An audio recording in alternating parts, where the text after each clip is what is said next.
கெட்டவர்களுக்கு கொடுக்கிற அழிவுகள், மோசமான தண்டனைகள், இம்மையிலும் மறுமையிலும் கொடுக்கிற தண்டனைகள். இதன் மூலியமாக இந்த வசனங்களை படிக்கிறது மூலியமா கூட நம்ம அல்லாஹ் அறியலாம். இப்போ அல்லாஹ் ஒரு பக்கத்தை மட்டுமே அல்லாஹ் குர்ஆன்ல சொல்லிட்டு போடல, மறுபக்கத்தையும் அல்லாஹ் சொல்றான். அவன் என்ன சொல்றான்? தொலைச்சின்னு அல்லாஹ் சொல்றான்.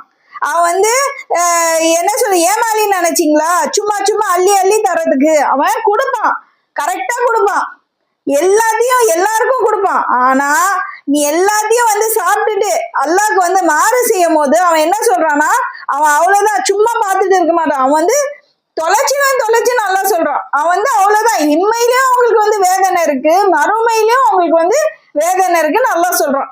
நம்ம என்ன பண்றோம்னா, அல்லாஹ் கருணையால நல்லா மன்னிப்பான்னு சொல்லி அப்படியே நம்ம என்ன பண்றோம், தப்பு செஞ்சுட்டே இருக்கிறோம். நம்ம அந்த மறுபக்கத்தை சிந்திச்சு பாக்குறது இல்ல.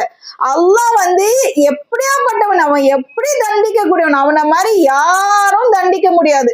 அவன் நிரந்தரமான, அதுவும் நரகம் சொல்றான், நிரந்தரமான நரகம் சொல்றான். எப்படி சொர்க்கம் நிரந்தரமான சொர்க்கம் சொன்னானோ, நிரந்தரமான நரகம்னு அல்லாஹ் சொல்றான்.